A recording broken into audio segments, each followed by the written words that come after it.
Hello everyone and welcome back to the channel. This is Hunter from Outtenastrophotography. I'm going to be doing a little bit of a series as I have been getting quite a bit of requests of how to process a lot of my data in Pixinsight from various different forms, and I'm going to be doing a little bit of a series on this of how to do some workflow when it comes to one-shot color cameras. I'm going to be doing, processing broadband data with galaxies, star clusters, reflection nebulas, and how to do one-shot color narrowband imaging and processing as well. But for today, we are going to be starting off with a broadband, and our first one is going to be a galaxy, because last night I was able to get a little bit of some time in for the Whirlpool Galaxy. Got about 8 hours worth of data last night for the random clear sky that we happen to have, because more rain is unfortunately on the way. But here is straight out of the stack right now. I'm going to be doing a step-by-step on how I process a lot of my data in general. I do have some special tools that I use in Pixinsight, some that are free and some that are paid, but I will leave all those links down in the description above and down below. So here is straight out of the stack. We have Messier 51, and we can see there's a lot going on in the background. We have some smaller galaxies on the outside, and of course we have the Whirlpool Galaxy in itself. I did 2 times drizzle this image because this is about the extent of my focal length that I have with my 4-inch refractor, which is about 714 millimeters. So I usually 2x drizzle so I can really hone in down towards the main target that I'm working with. So this is straight out of the stack using a screen transfer function. It's going to be unlinked. And the first thing we are going to be taking care of is the gradients in the background. There was still about a 60% moon out last night, especially during the early morning hours. So there is a little bit of some gradients out there. I did use the Optilong L Quad Enhanced filter. But the first thing I like to do is, before taking care of the gradients, I like to remove the stars first from my image before I start using a product called dynamic background extraction. So you can do this either 2 ways. The free version is StarNet 2. You can be able to remove the stars that way, or the much easier way from RC Astro, you have Star Exterminator. So we're going to be using either one of those tools. I'm going to be using RC Astro Star Exterminator, and I'm just going to uncheck the unscreened stars and do large overlap, and we're going to generate a star image just to kind of get these out of the way. It just makes it a little bit easier when trying to make the background, flat as possible, and you don't have to worry about, clipping in some stars. So I usually like to remove the stars going first. Alright, now we have our starless image and our stars image. So let's go ahead and work with the background. I'm just going to minimize the stars here because we're going to be adding them back just after. Now the process I'm going to be using is called DBE, or dynamic background extraction. And now the best way that I like to use this is actually making a grid across the entire image in itself, because it leaves equal areas to flatten out the background in itself. And some of the model parameters I like to use a lot of times, for tolerance, I like to put that as a 2.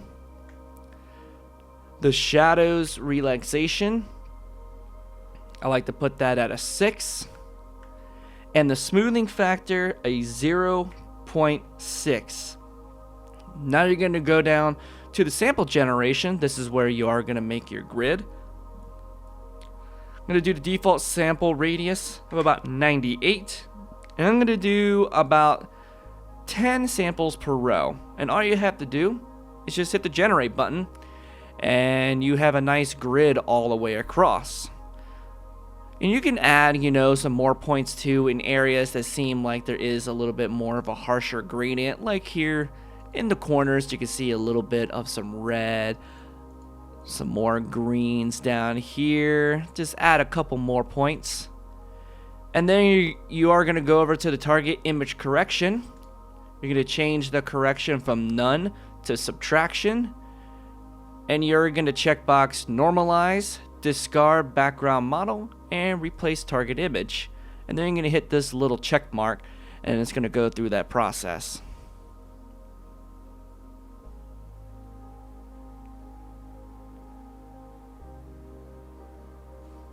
And there we go. We have a pretty flat image now. You can go ahead and exit dynamic background extraction. And you can see it's looking pretty good now. Where you see these little halo areas, these are the halos generated by the star hue. So now we can put OSC Astro Star Exterminator away, and we are going to be putting the stars back on the image still in the linear state. So you can do that by going to Processes, PixelMath, and you are going to be using the expression editor, and you're basically just going to combine the two. So you're going to double click on the first one, add a plus sign, double click the other one, hit OK, and then you're going to hit the square button to apply, and that's going to put your stars right back. So then the stars image here, you don't need it right now, so you can go ahead and get rid of that. Now the next process, we are going to be working on deconvolution, which is basically the star shapes of the image, and working on a little bit of some stellar sharpening, which is another OSC Astro tool, the newest one, and that is Blur Exterminator. That has been a big help for many astrophotographers, especially with just processing in general. So definitely highly recommend it. It is a little bit on the pricier side, but once you get one of the products, he does offer a discount for any other ones that you do buy. Unfortunately, Blur Exterminator is the more expensive one at $99.99 US dollars. So I'm going to be doing 2 separate rounds of Blur Exterminator, which I'm going to be using the correct only. That's just in case you get a little bit of some stars that seemed, a little bit more, egg-shaped, like I'm seeing here, and that can come from, poor tracking. I did have a little bit of some wind last night when I was imaging. So this is going to take care of this very quickly. You just hit the correct only, and you just drag and drop it over. It will take some time for it, especially since I am using a really large image in general as far as pixels wise, since I did 2x drizzle. So we are looking about 12,000 by 12,000 pixels of an image. So it will take a little bit of some time to do this. So alright, there we go, and the process is done. And when we zoom back in, you can see our stars are a lot more round than what they were. So if I undo it, you can see the difference is seen from having a little bit of an egg shape, and then when you run the correct only, you can see it fixes the problem right away. So that process in itself helps create, round pinpoint stars. But then I like to run a second round by unchecking the correct only and basically just running an automatic PSF, and this is going to take care a lot of the interior structures, especially like with this galaxy here. You can see a lot of interior structures, and this is going to really enhance and bring out the details from that. So you just go ahead and run that second round. You can adjust,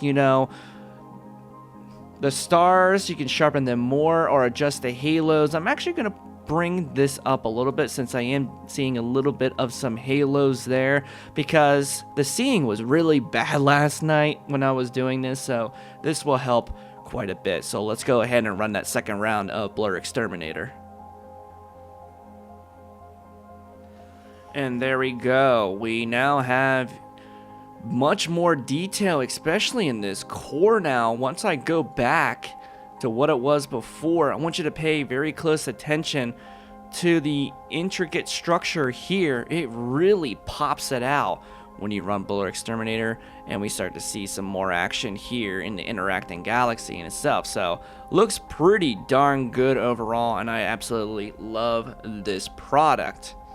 Now the next thing we are going to be doing is doing some color calibration here. and we are going to be working with something known as SPCC, or spectrophotometric color calibration. And this is going to be helping, align our RGB channels together so we have, what the true color is.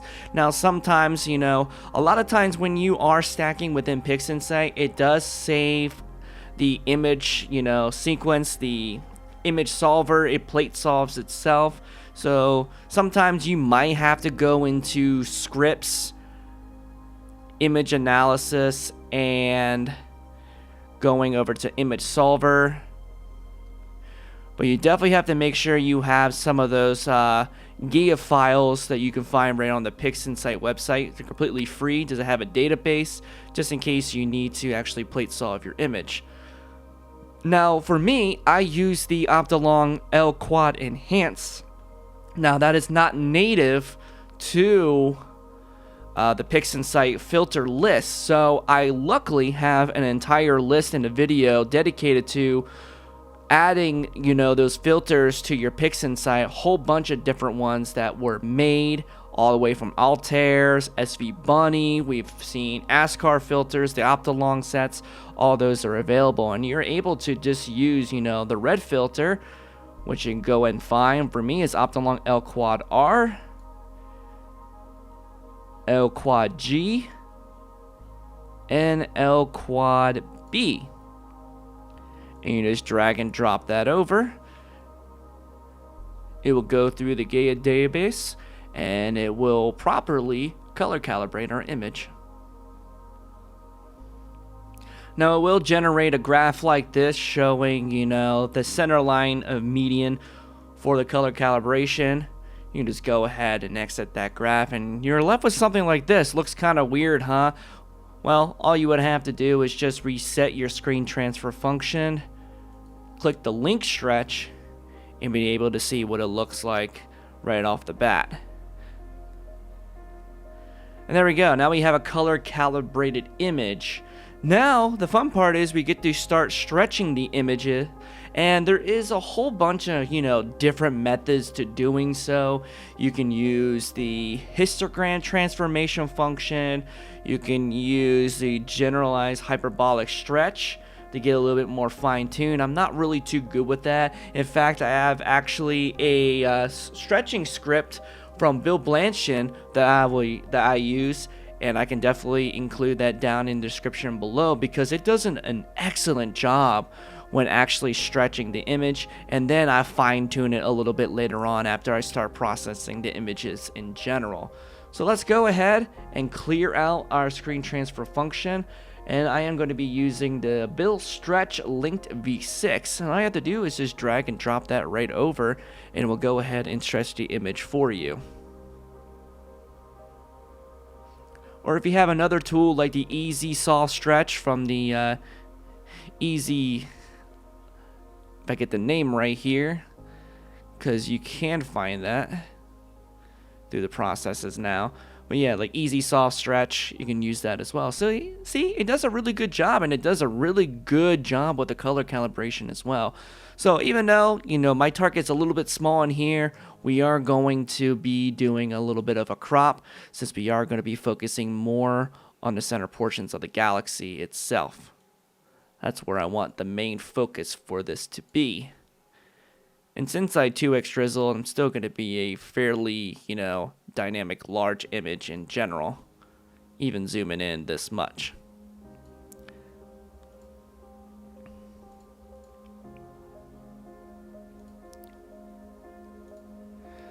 And there we go. We got a nice looking centered image of the Whirlpool Galaxy. Now we get to start playing with the colors and really start bringing this image to life. So you remember that tool before, StarNet or Star Exterminator? You are going to be using that yet again. And we are going to unscreen the stars with a large overlap. And we are going to be getting these stars out of the way so we can go ahead and start processing the galaxy itself.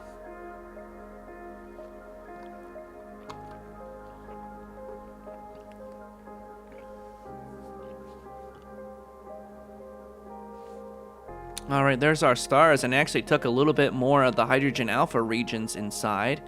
So we are gonna go ahead and double click and rename this as stars.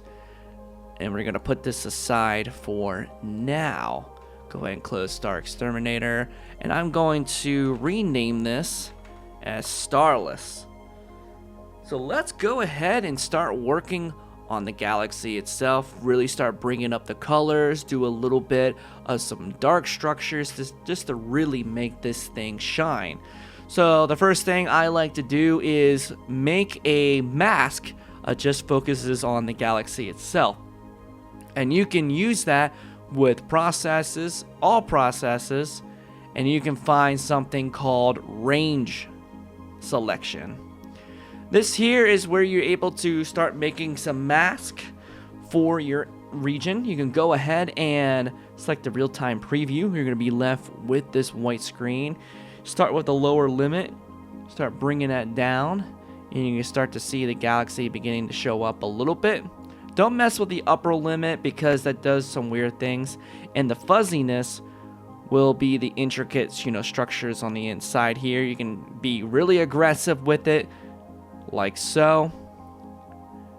Bring this back a little bit so you can get a little bit more of that tail that streams out.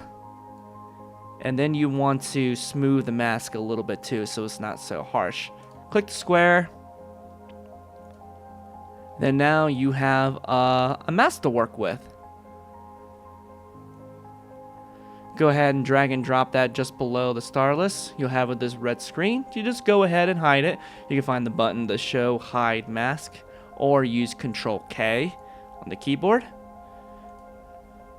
And we're going to be working on a little bit of some colors. But first, I want to see what happens if I use some HDR, which in the scripts, there is a toolbox script that is also free to the public to use. Leave that down below so you can go ahead and download that and incorporate that into your Pixinsight.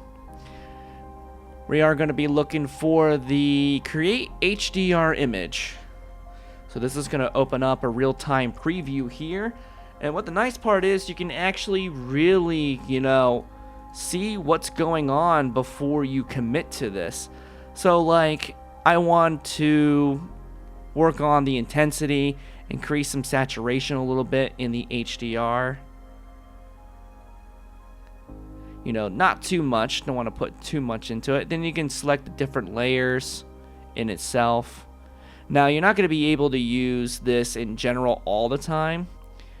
You also got to make sure to select the mask option so it only works on the actual structure of the galaxy.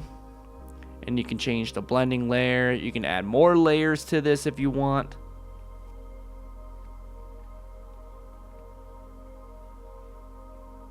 There we go. And that's looking pretty good in itself. So you can go ahead and hit the check mark.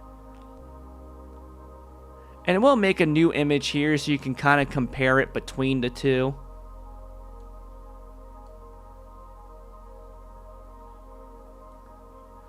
And it looks pretty good overall. So we're just gonna stick that one aside. I'm actually gonna rename this out as starless_old. And just put that off to the side. Alright, so we did a little bit of some HDR, which looking at it, it kind of looks weird there in the center.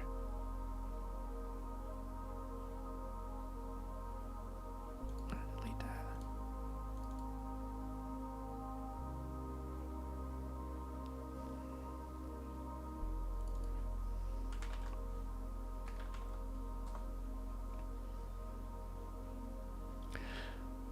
So now after the HDR, let's go work on some color. There is a nice little tool script that Bill Blanchard has made that you can add to your Pixinsight as well. You'll be able to find that through Utilities and Color Mass Mod. I'll have the repository link in the description, which is really nice here because you can actually intricate the colors that you are working with just by clicking on the image, and you can kind of set a little bit of a range of what you are going to be working with. Since I am going to be working with the blues, not really quite into the magenta category, I'll start working on that to see if I can bring out a little bit of those hydrogen alpha regions. I didn't shoot HA for this one for this time. I only had a short amount of time to do this, but you can check the range here of everything and it creates a mask for you that you can add, blur layers to it. You'll be able to hit the OK button and it generates a mask for you, just like so. You can go ahead and take that, drag it right over, and we are going to be working with the curves transformation tool, which you'll be able to find that through processes, all processes, and curves transformation. You're wanting to do a real-time preview, and we're going to work on a little bit of some saturation, so you can start working with the curves here and start really bringing up some saturation to this image.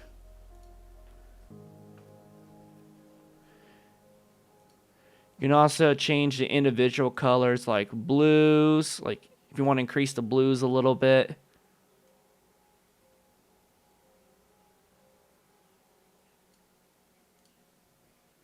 Messing with the reds.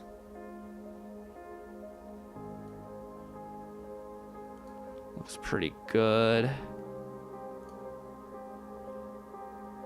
I'm going to use my older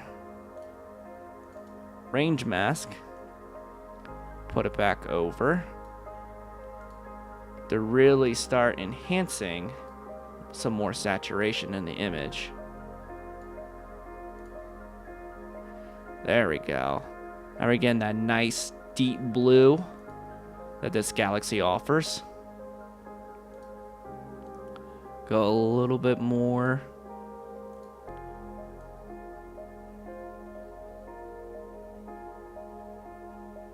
Because you want to take this as slow as possible, because it's very easy to get carried away with the colors in general. Add a little bit more saturation to it, and there we go. Now she's looking really good in general.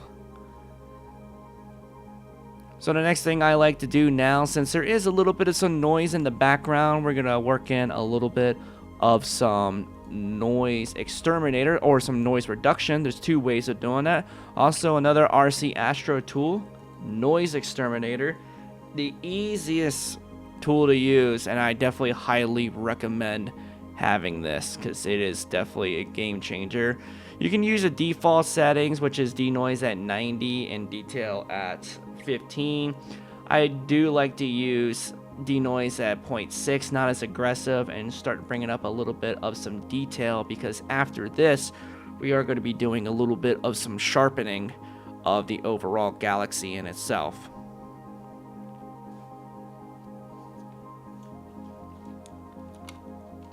Alright, noise exterminator is done.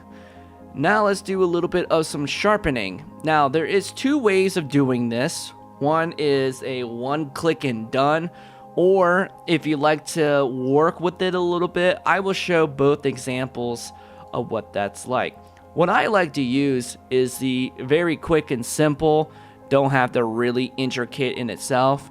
It's something that you'll be able to find through scripts, utilities, and advanced sharpening.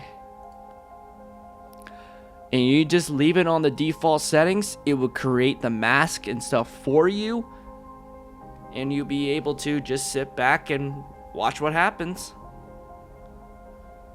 as it sharpens the image in general. But sometimes, like this, it is way too aggressive, so something to keep in mind. So we are going to be going with option number 2, which is going to be using our range mask that we have as a mask, and we are going to be using the unsharpened mask, which you'll be able to find through all processes, and then all the way near the end, unsharpened mask. You would want to create a real-time preview, but then you have these sliders that you are able to adjust, how strong you want the sharpening to be. You can put it less, you can put it, extreme like this. You just kind of have to work it to whatever looks absolutely best. So right there is not too bad. Just a little bit of some sharpening to it in general. Now you can do other things as well that really bring out some of these other regions, but this process usually works better with nebulas, but we'll try it anyway. Go under Scripts, Utilities, and Dark Structure Enhance. Use the default settings. Sometimes you really get some nice dynamic images with this. Like really start popping out like right near the edges. So all in general, that looks pretty good. And all in all, our Galaxy is looking quite nice. Now, it is too user-friendly to whatever you prefer, but right now, this actually looks pretty darn good to myself. Now, I could go in and try and work a little bit more on the reds to have them pop out, but I'd rather just take another night and just shoot some hydrogen alpha for this. So now let's go ahead and work on our stars. So you can see there's a lot of hues of greens in the background, and star color of green does not exist. So we are going to be using just some quick and dirty tips. Going to be using processes, all processes, and then we are going to be finding SCNR. This is going to help get rid of that green hues that are around these stars. What you're going to do is just drag and drop that over. But then you also want to do it in the invert of the image as well, which you can do by Control-I. Because around the outside, as you can see, there is some green still in the background itself. Drag and drop that over, and that takes care of that all in general. Now you can make a star mask to highlight the stars and add a little bit more saturation, especially if you are shooting with broadband. You can just go ahead and go to processes, all processes, and then head down towards where star mask is. Drag and drop that over.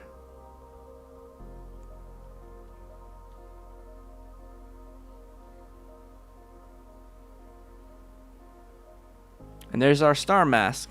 Simply drag that over.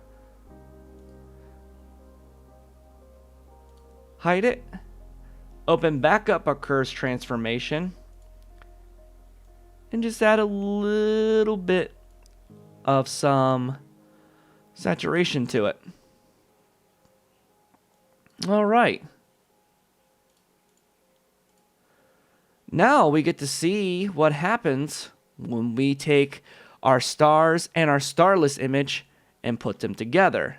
Now there is multiple ways of doing that. You can use it through PixelMath. You can do just a simple stars plus starless. But I also have a nice Pixinsight script to do so, which I could copy that in the description as well, which looks something like this. So I'm going to go ahead and create a new image. And let's see what happens when we combine it. And there we go. It's looking quite nice now. Go ahead and minimize all these. But I do notice that the background is a little bit brighter than what I would like. So I will be using a little bit of some histogram transformation to go ahead and kind of darken the background a little bit. Just to add a little bit more, dynamic range to it. There we go. Darken up the background a little bit.